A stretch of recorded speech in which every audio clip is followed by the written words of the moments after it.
Excellent. Clean rooms and free drink from the doctor. I was going to try and do a little bit of crowd work today, but I was counting on talking to the birthday boy, and he's literally just left. Are you calling him back? Hi, I was going to talk to you, and you just left. I'm sorry. It's your birthday, isn't it? It is. It is. How old are you? Am I ruining the start? This is unprecedented. Hi. How are you? Nice to meet you.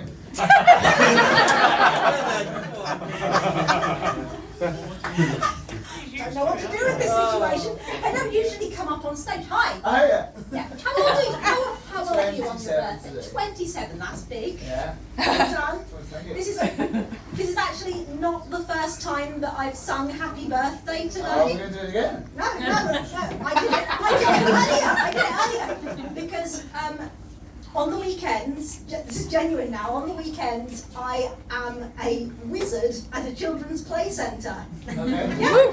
So I've already sung Happy Birthday to a small child today. I got to sing Happy Birthday to you today.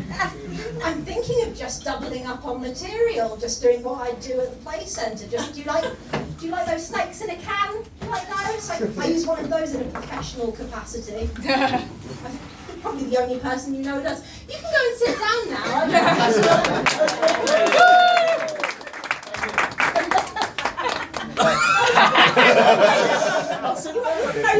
You are allowed to leave, it's fine.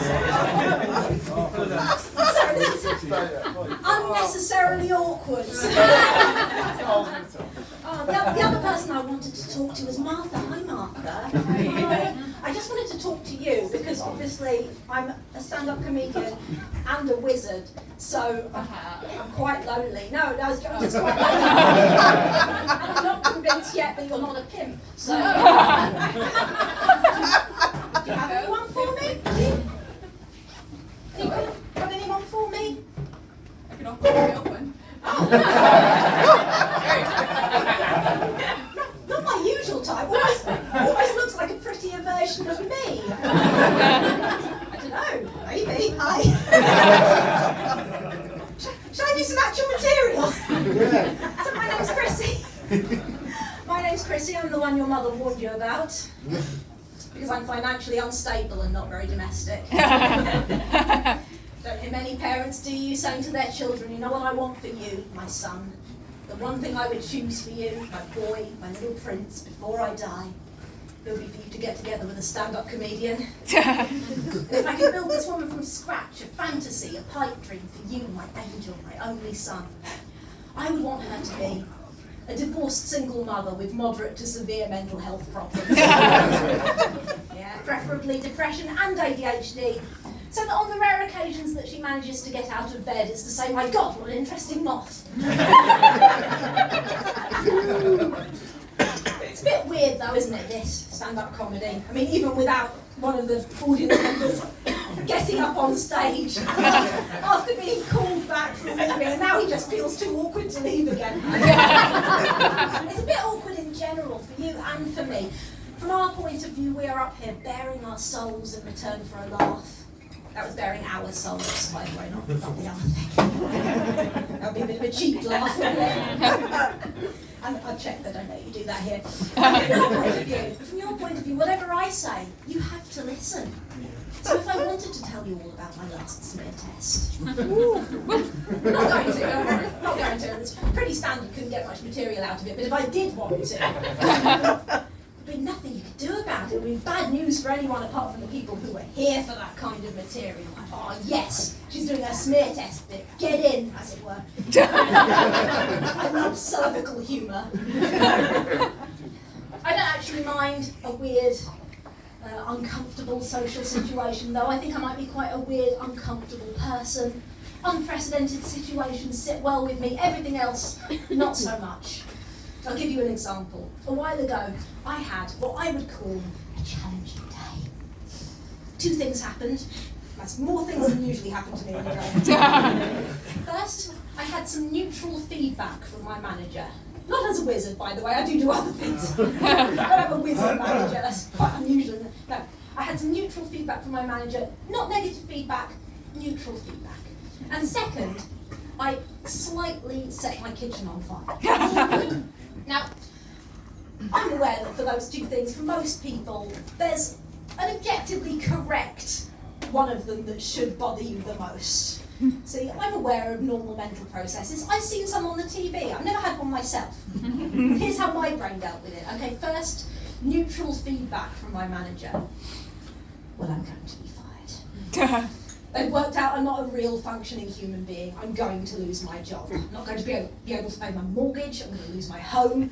The song says nobody wants you when you're down and out. Nobody's going to want me. Nobody wants me now, but they're going to want me even less. I'm going to become a social pariah. I'm going to die alone and unloved in a sewer, and my cat, Bernard, is going to feast on my corpse. Which, when you think about it, is an overreaction. But I need positive feedback. I crave validation. When my doctor said my urine sample was perfect, without thinking, my reaction was, oh, thanks. This old thing, oh, put that on my CV. Put it on my Tinder profile. Perfect urine sample. So that kind of moderate feedback was difficult for me. Compare that now to a literal fire in my home. And don't get me wrong, it was scary. I had to use the fire blanket for the first time. I didn't know how to use it. As far as I was concerned, there was a 50-50 chance that in using the fire blanket to put out the fire, I would set the fire blanket on fire. It was scary. But once I'd had a chance to calm down, once I'd processed it in my head, my brain's reaction to it was, oh, I tell you what, that was a nice change of pace. I have a complicated relationship with my brain, which is problematic because I live there. Sometimes I'll be working on my laptop. I'm not a pianist or a very good mime. And my brain will chip in and go, hi. Busy. Yes. Yes, I'm working. Working, are you? Cool. Cool. Hey, you know how you're interested in languages? Yes. And you know how the French word for bike is vélo? Yes, I think I remember that from school. Why are you saying this? Velociraptors are called velociraptors because they used to ride bicycles. That's not true!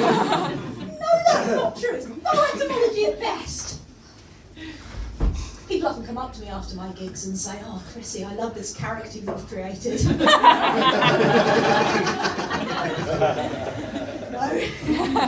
No, I have several problems. Hasn't stopped me procreating though. Yeah, like so many. Oh, great!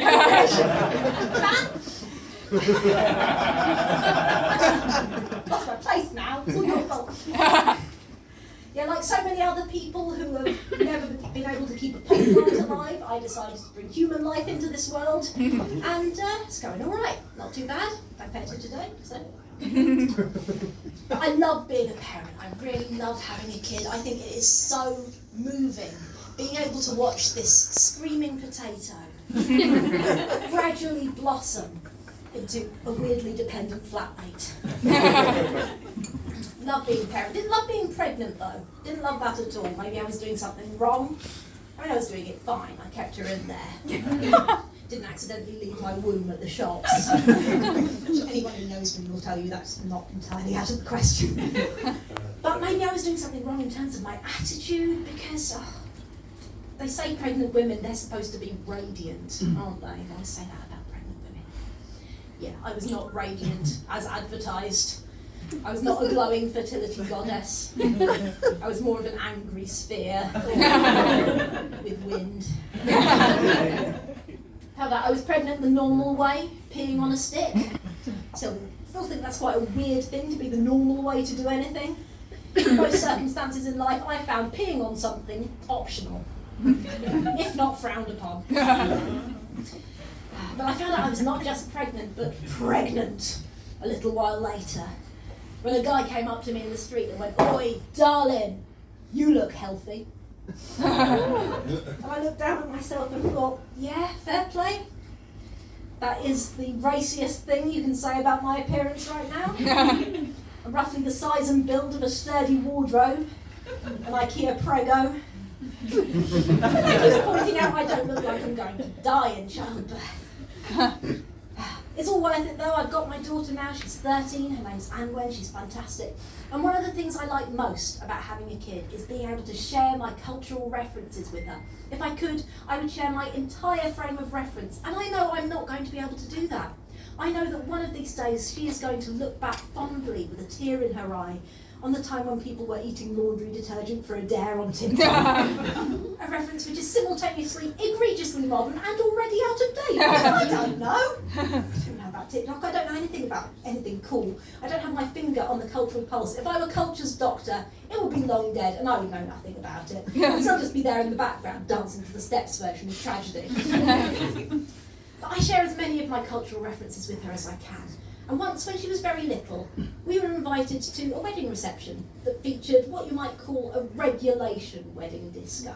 You know the kind. It's the kind where the DJ set hasn't changed since 1993, and that's okay. You know what you're going to get. You're going to get Oops Upside Your Head, you're going to get Superman, Cha-Cha Slide, Grease Megamix.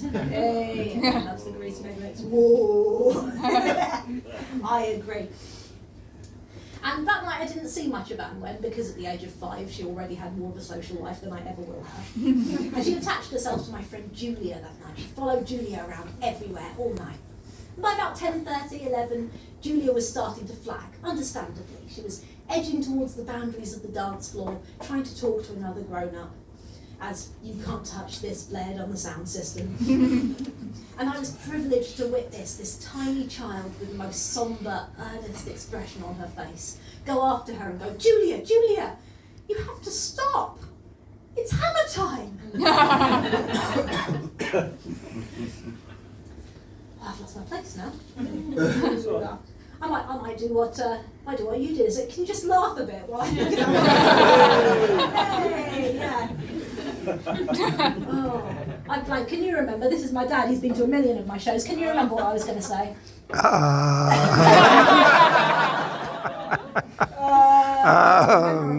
Yes.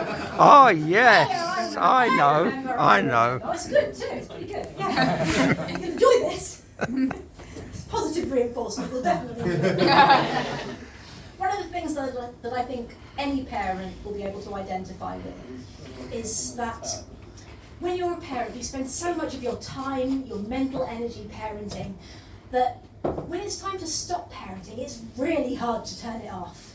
I think every parent that I've ever met has at some point pointed out a moo cow to a bunch of strangers on the bus. And the worst one of things that ever happened to me was my partner at the time had his friend round.